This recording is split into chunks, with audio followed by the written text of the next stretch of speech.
Bienvenidos a Estudio 7, texto, idioma y mensaje en solo 7 palabras, texto, idioma y mensaje en solo 7 minutos.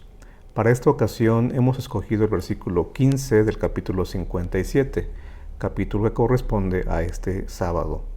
Porque así dijo el alto y sublime, el que habita la eternidad y cuyo nombre es el Santo: yo habito en la altura y la santidad, pero habito también con el quebrantado y humilde de espíritu. Lo que en primer lugar me llama la atención de este texto es que se describe a Dios con dos características que ya Isaías había utilizado en otra sección de su libro, que es muy conocida y muy importante. Las dos características a las que me refiero son alto y sublime. Son las mismas dos características que se mencionan en Isaías 6. ¿Recuerdas de qué habla Isaías 6? ¿Correcto? Esa visión que muchos le llaman la visión del trono, cuando el profeta tiene el privilegio de ver a Dios sentado en su magnífico, en su glorioso trono. Y después de describirlo, tanto en su vestimenta como en su gloria, también pasa algo importante. Dios pide que Isaías sea tocado con un carbón que le purifica sus labios, que le va a preparar para su ministerio, pero también aquí hay una enseñanza muy importante, ya que Isaías de alguna forma, en experiencia o por experiencia propia, en ese momento está participando de la grandiosidad de Dios, se da cuenta de su indignidad, pero a la vez entonces participa de la gracia de Dios. Es que Isaías hace un perfecto balance entre ambos conceptos. Desde el inicio del libro de Isaías hasta el final se maneja esta idea. Sí, hay mensajes de reprensión, hay mensajes de condenación a lo que el pueblo está haciendo, habrá consecuencias a lo que está haciendo, no se esconde lo malo que está actuando el pueblo, pero esto no evita que Dios siga siendo el Dios de la misericordia, que llama, que exhorta y que incluso perdona a aquellos que entienden y hacen caso a la invitación divina. Por eso en este versículo, cuando dice que Dios es alto y sublime, podríamos pensar que Dios es lo máximo. De hecho, el profeta lo escribió un poquito diferente, diría el texto, porque así dijo el exaltado, el que su característica continua es estar en lo alto, y el sublime, aquí sería el que también es alguien excelso, alguien que está por encima de todo. Estas dos características son de alguna forma sinónimas, pero describen entonces la trascendencia de Dios, lo lejano que podría estar desde la perspectiva humana de lo finitos y de lo débiles e imperfectos que somos los seres humanos. El que habita, siendo eso, además habita eternamente o en la eternidad, y su nombre es santo,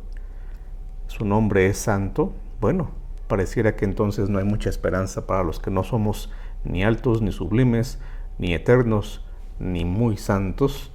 Entonces, ¿qué es lo que pasa? Pero, aquí viene la clave, pero habito, Él tiene también la capacidad, pero sobre todo la disposición de habitar. Nota, hay un contraste entre estas dos formas de habitar, o dos lugares de habitar. Él habita en la altura y la santidad, pero también habita con el quebrantado y humilde de espíritu. El quebrantado y humilde de espíritu. Hay esperanza para aquellos que pueden ser humildes de espíritu. El versículo es más largo, pero aquí creo que está la esencia.